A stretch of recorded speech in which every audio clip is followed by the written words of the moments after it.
না না গিন্নি, এত দায় দায়িত্ব নিতে পারবো না, এই বলে দিচ্ছি। হ্যাঁ এ তুমি কি বলছো? হ্যাঁ ঠিকই বলছি। একে আজ 1 মাসের ওপর তোমার মা এসে আমার বাড়িতে আছে। তার খাওয়া, তার পড়ার সব খরচ আমার কাঁধে। তার উপর তো ছোট বোনের বিয়ের সব দায়িত্ব যদি আমার ঘাড়ে এসে পড়ে, তাহলে তো আমি ভারে ভারে চ্যাপ্টা হয়ে যাব। খরচের ভয়ে তুমি ছোট্ট শালীর বিয়ের দায়িত্ব নিতে পারবে না? আর তুমি না কৃষ্ণনগরের রাজ্যের একমাত্র মন্ত্রী। না, পারবো না। একটা মেয়ের বিয়ে দিতে কত খরচ হবে সেটা জানো? হিসেব জ্ঞান তো কিছুই মাথায় নেই, শুধু খরচ করার বুদ্ধিটুকুই আছে। জানি, ভালো করেই জানি। আর তার সাথে এটাও জানি তুমি হলে এই রাজ্যের মহামন্ত্রী। কত প্রতিপত্তি তোমার। ওইসব প্রতিপত্তি তো প্রজাপতির মতো ডানা মেলে উড়ে গেছে। জানো না কি সামান্য মাইনে পাই আমি? ওইসব মাইনে প্রতিপত্তি প্রজাপতির মতো উড়ে গেছে না শুঁয়োপোকার মতো হেঁটে গেছে? ওইসব গল্প আমাকে শোনাতে শোনাতো। বলি ডান হাতের ঘাটতি তো বাঁ হাতের বাঁকা রোজগারে পুষিয়ে যায়। একেবারে বাজে কথা বলবে না বলে দিচ্ছি। কোনো বাঁহাতের রোজগার নেই আমার। আমি একজন সৎ এবং নিষ্ঠাবান মন্ত্রী। আমার সাদা মনে এতটুকু কাদা নেই। আবার আবার মিথ্যে বলছো, আবার মিথ্যে বলছো। আমি যেন কিচ্ছু জানি না ভেবেছো। বেশি কথা বাড়ালে না হাটে হাড়ি ভেঙে দেবো, এই বলে দিচ্ছি। আরে এটা কে রে? হ্যাঁ, এটা বউ না সত্তর? তবে বাবা বিশ্বাস নেই ওকে, কখন যে কি করে বসে। তার থেকে ছোট শালীর বিয়ের দায়িত্ব নেওয়া অনেক ভালো। কিন্তু কিন্তু তার জন্যেও তো পয়সা লাগবে। জমানো পয়সা থেকে খরচ করলে তো পয়সা কমে যাবে। না না, অন্য কিছু ভাবতে হবে, অন্য কিছু ভাবতে হবে।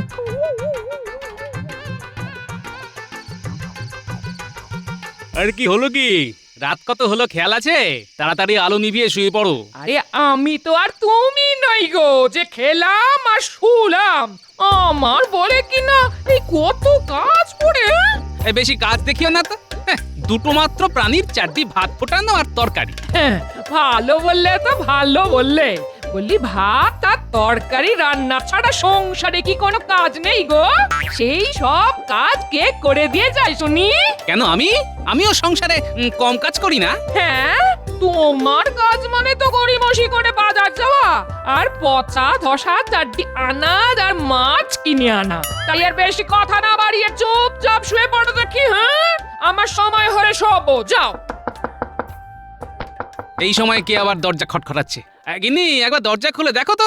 ওই দেখো, কথা ছিড়ি দেখো। এত রাত্রিরে আমি একলা মেয়ে মানুষ হয়ে গিয়ে দরজা খুলবো আর উনি বিছানা ছেড়ে উঠতে পারছেন না। ধুত্তুরি।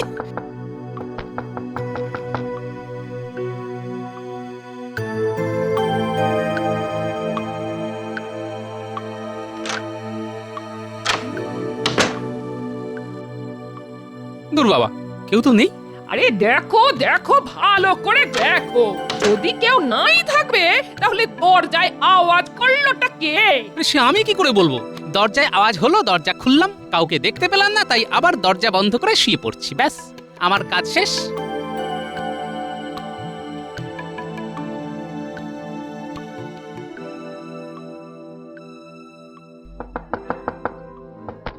ও, এ তো আচ্ছা আপদ হলো দেখছি। যাও গিয়ে দেখো। আমি পারবো না, দেখতে হলে তুমি দেখো। আমিও পারবো না।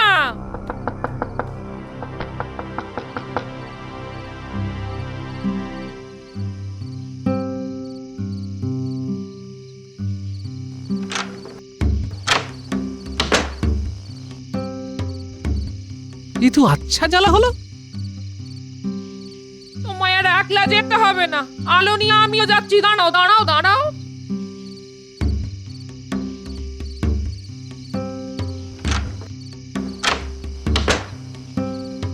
আরে, এবারেও তো কাউকে দেখতে পাচ্ছি না। তাহলে না মনে হয় কোনো শয়তান এসে না এই মাঝ রাত্রিরে আমাদের সঙ্গে মশকরা করছে, জানো? বেটাকে ধরতে পারলে না লাঠি দিয়ে ঠ্যাং খোড়া করে দেবো একেবারে। এসো তো আমার সঙ্গে। এই এই কেউ তো নেই গো। কি ভুতুরে কাণ্ড রে বাবা। হ্যাঁ, চলো ভেতরে চলো। কিন্তু আবার যদি দরজায় কেউ খটখট করে, হ্যাঁ? কানে তুলো দিয়ে ঘুমাবো, তাহলে আওয়াজও পাবো না আর ঘুমের ব্যাঘাতও হবে না।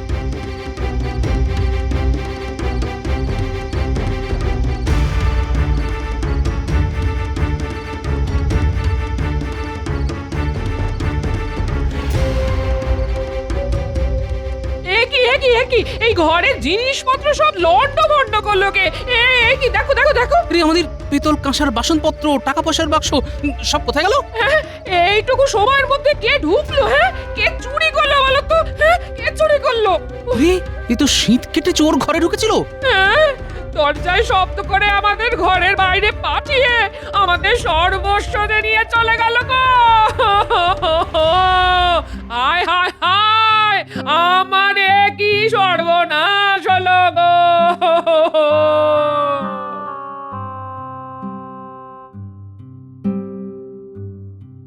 মহারাজ, মহারাজ, মহারাজ, আমার সর্বনাশ হয়ে গেছে মহারাজ। হ্যাঁ, তো তোমার আবার কি সর্বনাশ হলো গোপাল? কাল রাতে আমার ঘরে শীত কেটে চোরে আমার সর্বস্ব নিয়ে চলে গেছে মহারাজ। চড়ে এসে শীত কেটে সর্বস্ব নিয়ে চলে গেল, হ্যাঁ? আর তুমি সেটা টের অব্দি পেলে না? এত ঘুম তোমার? না না, আমি তখন জেগেই ছিলাম। আশ্চর্য, তুমি জেগে থাকা সত্ত্বেও চোর এসে ঘরে শীত দিয়ে গেল। আসলে হয়েছে কি, হঠাৎ দরজায় খটখট শব্দ, দরজা খুলে দেখি কেউ নেই। দরজা বন্ধ করে যেই আবার শুয়েছি অমনি আবার শব্দ। শেষে আমি আর গিন্নি দুজনে মিলে ঘর থেকে বেরিয়ে অনেক খোঁজাখুঁজি করেও যখন কাউকে না পেয়ে ঘরে গেলাম, তখন দেখি চোরে সব দামি জিনিস নিয়ে পালিয়েছে মহারাজ। কি কি কি কি জিনিস ছিল ঘরে? আগে ওই পেতল কাঁসার বাসনপত্র, কাপড়, শাড়ি, তারপর টাকা পয়সা। ওরে বাবা, এত কিছু ছিল? তা আমি যতদূর জানি একটু গোপালের ঘরে খাবার দাবার ছাড়া আর কিছুই তো থাকে না। হাসছেন তো? আমার কথা শুনে হাসছেন তো? তাহলে কি আমি মিথ্যে কথা বলছি? মহারাজ, আমার মনে হয় এ সমস্ত গল্প বলে গোপাল আপনার কাছ থেকে কিছু সাহায্য চাইতে এসেছে। কল খাটিয়ে আপনাকে পটিয়ে নিতে চায় আর কি। একেবারে বাজে কথা বলবেন না। বাজে কথা? আচ্ছা, এর আগে এরকম কাঁদুনি গিয়ে তুমি মহারাজের কাছ থেকে টাকা পয়সা আদায় করনি? মহারাজ, আমি কিন্তু আপনার কাছ থেকে কোনো টাকা পয়সা চাইতে আসিনি। আমি এসেছি আপনার কাছে নালিশ জানাতে। ঠিক আছে, আজ থেকে না হয় রাতের পাহারা বাড়িয়ে দেব। কিন্তু কিন্তু আমার চুরি যাওয়া জিনিসপত্রের কি হবে? হ্যাঁ হ্যাঁ, চোর ধরা পড়লে তার কাছ থেকেই উদ্ধার হবে। কি ব্যাপার বলা তো, তোমার আবার কি হলো? আর সকালে ওই দোকান খুলে দেখি দোকানে শীত কেটে দোকান থেকে সব মিষ্টি আর টাকা পয়সা চুরি হয়ে গেছে। সে কি? হ্যাঁ মহারাজ, এতদিন ধরে দোকানদারি করছি, এই প্রথম চুরি, তাও আবার এত বড়। আপনি আপনি কিছু একটা ব্যবস্থা করুন মহারাজ, না হলে ধনে প্রাণে মারা যাব। হ্যাঁ, এ তো খুব বিপদ হলো দেখছি। কাল রাতে গোপালের বাড়িতে চুরি, তারপর আবার তোমার দোকানে চুরি, আর সবকটাই শীত কেটে। সেনাপতি, আদেশ করুন মহারাজ। আজ রাত থেকে খুব শক্তপোক্ত পাহারার ব্যবস্থা করো, চোর যেন কোনো মতেই আর চুরি করতে না পারে। যথাজ্ঞা মহারাজ। গোপাল আর ভোলা, তোমরা তোমাদের আবশ্যিক কিছু জিনিসপত্র কেনার জন্য রাজকোষ থেকে কিছু টাকা পয়সা নিয়ে যেও।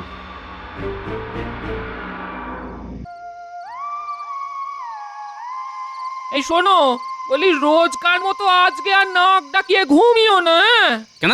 এই কথা শোনো। বলে কেন? আরে কাল রাতে অত বড় একটা চুরি হলো, চোর যদি আজ রাতে আবার আসে। আরে বাবা, আসতে দাও না। সে বেটা এলেও তো নতুন করে আর কিছু পাবে না, তাই অযথা জেগে না থেকে ঘুমিয়ে পড়ো। একটা কথা মনে রেখো গিন্নি, পুড়ে যাওয়া ছাইয়ে কোনোদিন আগুন ধরে না, বুঝলে? होशियार जागते रहो, होशियार जागते रहो।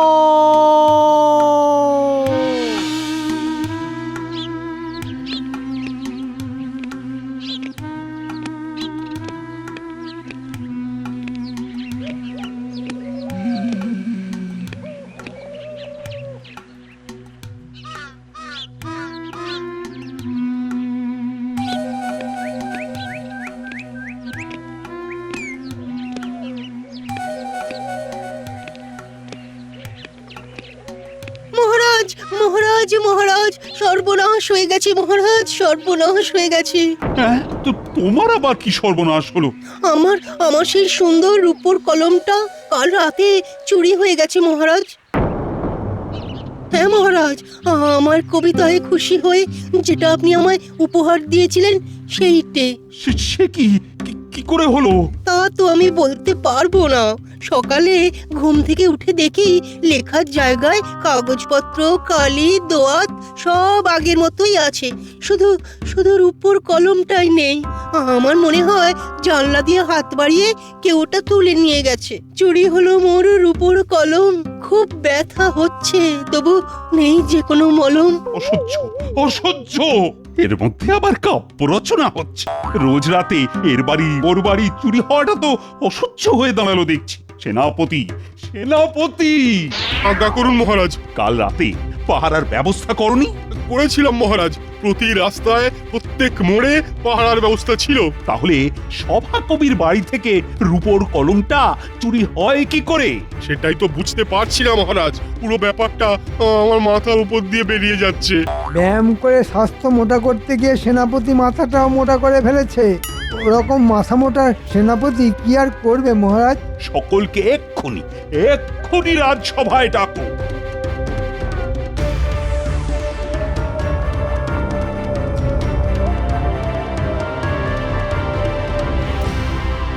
পরপর দুরাতে 3 জায়গায় চুরি, যা এর আগে এ রাজ্যে কখনো হয়নি। আর সব থেকে বড় কথা, চুরি কিন্তু কোনো সাধারণ প্রজার বাড়ি হয়নি। এ পর্যন্ত যা চুরি হয়েছে তা 2জন রাজকর্মচারী আর ভোলা ময়রার দোকানে। মহারাজ, তাহলে প্রমাণ হলো তো সেদিন চুরির নামে আমি কোনো গল্প দিতে আসিনি? হ্যাঁ, সে হয়তো আসুনি, কিন্তু আমার মনে হয় সব জায়গাতেই চুরি হয়েছে নিজেদের অসাবধানে। মানে অতি সোজা, এই যে এতগুলো চুরি হলো, কই আমার বাড়িতে তো হলো না। কারণ কি দিনে কি রাতে আমি সর্বদা সতর্ক থাকি। গৃহস্থ নিজে যদি সজাগ থাকে তাহলে চোরের সাধ্য কি যে চুরি করে? হ্যাঁ হ্যাঁ হ্যাঁ হ্যাঁ, কথাটা খুব একটা মন্দ বলুনি। তাই আমার প্রস্তাব, এই যে প্রহরীদের অনাবশ্যক খাটিয়ে আর রাত পাহারা দেবার কোনো দরকার নেই। আমার মতো সকলেই যদি সতর্ক থাকে তাহলে আজ থেকে আর কারো বাড়িতে চুরি হবে না। মন্ত্রী মশাই হঠাৎ করে রাত পাহারা তুলে দিতে চাইছে কেন? না, ব্যাপারটা একটু দেখতে হচ্ছে। কি মহারাজ, আমি কি ভুল কিছু বললাম? না, একেবারে ঠিক কথাই তুমি বলেছ সেনাপতি। আদেশ করুন মহারাজ। আজ থেকে রাতের পাহারা তুলে দাও। যথা আজ্ঞা মহারাজ।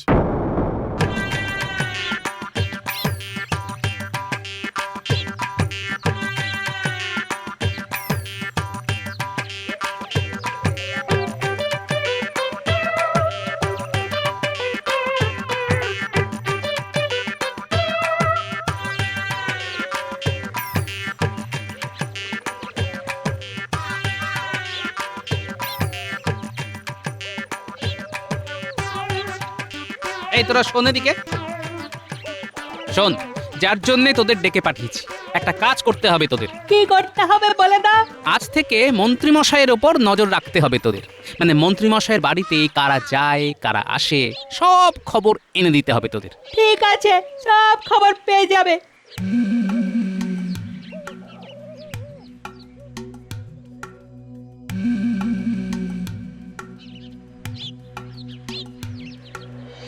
তা মন্ত্রী মশাই, কাজকর্ম সব ঠিকঠাক করতে পেরেছি তো?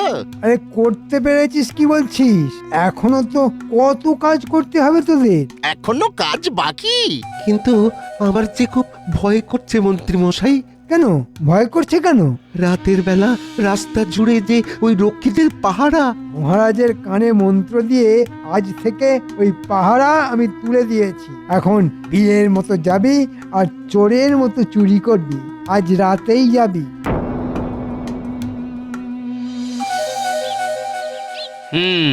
তাহলে যা ভেবেছিলাম সেটাই সত্যি। সব কিছুর নাটের গুরু ওই ষড়যন্ত্রী মন্ত্রী। ঠিক আছে, তোরা এখন যা, কাল আবার মন্ত্রীর উপর নজর রাখিস।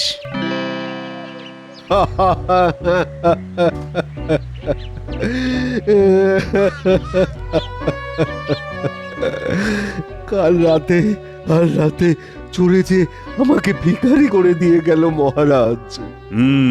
এ তো দেখছি ঘোর সংকট। আচ্ছা, কে বা কারা এসব করছে সেই সম্পর্কে তোমরা কি কিছু বলতে পারো? আমি তো এখনই বলে দিতে পারি মহারাজ, কিন্তু এখন কিছু বলবো না।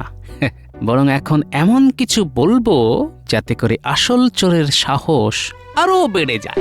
মহারাজ, চুরির ধরন দেখে কেন জানি না শুধুই মনে হচ্ছে এ কাজ হলো কেলে পচার। হ্যাঁ, কেলে পচা? কিন্তু সে তো এখন চুরি চামারি ছেড়ে দিয়েছে। মহারাজ, বিড়াল যেমন কখনো মাছ খাওয়া ছাড়তে পারে না, তেমনি পাকা চোরও কখনো চুরি ছাড়তে পারে না। আর একটু চিন্তা করলেই বুঝতে পারবেন, আমাদের যার যার বাড়িতে চুরি হয়েছে সব বাড়িগুলোই কেলে পচার নখদর্পণে। সেনাপতি, এক্ষুনি কেলে পচাকে বেঁধে আনার ব্যবস্থা করো।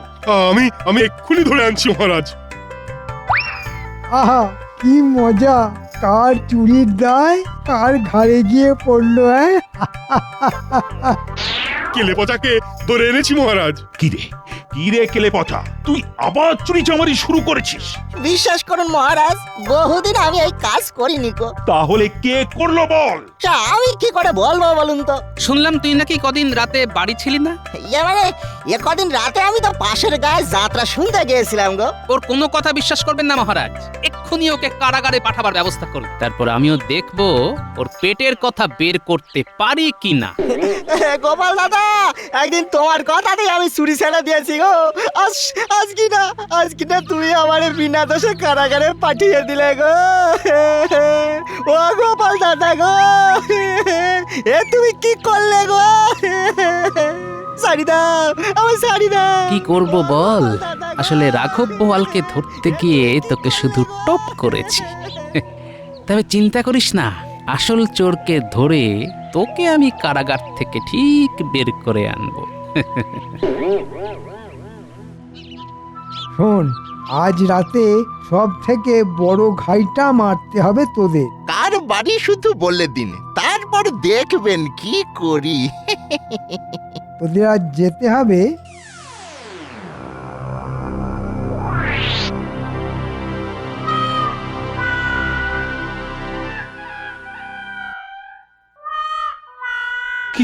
কি বলছো গোপাল?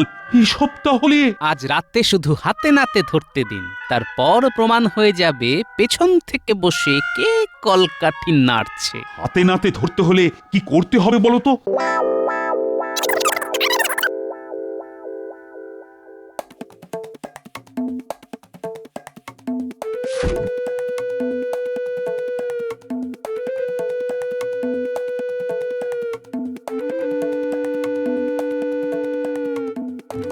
বেশ বেশ ভালো রকম জিনিস চুরি হলো, কি বলিস বটা? সে আর বলতে, আর জিনিস বলে জিনিস, সব ভালো ভালো আর দামি জিনিস। মন্ত্রী মশাই যা খুশি হবেন না। আর খুশির রাতে হচ্ছে আমাদের ওই ভালো রকম খুশি করে দেবেন। কটারে সামনে যে রক্ষী। এই তোরা কারা? কেউ নই, টুকি কেউ নই। এই ঘটা পালা। পালাবার পথ নেই, জম আছে পিছে। অজি শয়তান, আজ আমার বাড়িতে চুরি করতে এসেছিস? কি বলেছিলাম মহারাজ, এসবই বটা ঘটার কাজ। আর এবার শুধু বের করতে হবে পেছনে বসে কে কলকাঠি নাড়ছে। আমাদের ছেড়ে দিন মহারাজ, আমাদের ছেড়ে দিন। হ্যাঁ, এই যে জিনিসপত্র সবকিছু বুঝে নিয়ে দয়া করে আমাদের ছেড়ে দিন। ছেড়ে তো দেবই, তবে তার জন্য আমি যা যা বলবো তোদের যে তাই তাই করতে হবে। ঠিক আছে, তাই করব। কি করতে হবে বলো? এখন চল নাটের গুরুর বাড়ি।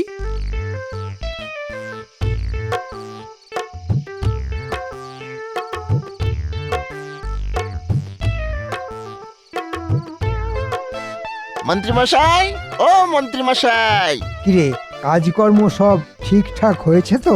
একেবারে চকাচক। তাহলে ঝোলা কোথায়? ঝোলা খুলে দেখা কি কি চুরি করে আনলি। ঝোলার বদলে মোটা দড়ি নিয়ে এসেছি, আপনার কোমরে পরিয়ে কারাগারে নিয়ে যাব বলে। মুখ সামলে কথা বলবে গোপাল, তুমি জানো না কার সঙ্গে কথা বলছো? জানি তো, বিলক্ষণ জানি। আমি তো একটা চোরের সঙ্গে কথা বলছি। প্রমাণ করতে পারবে? মহারাজ দেখে যান। দেখুন মহারাজ, সব নিজের চোখে দেখুন। পালাবার পথ নেই, জম আছে পিছে।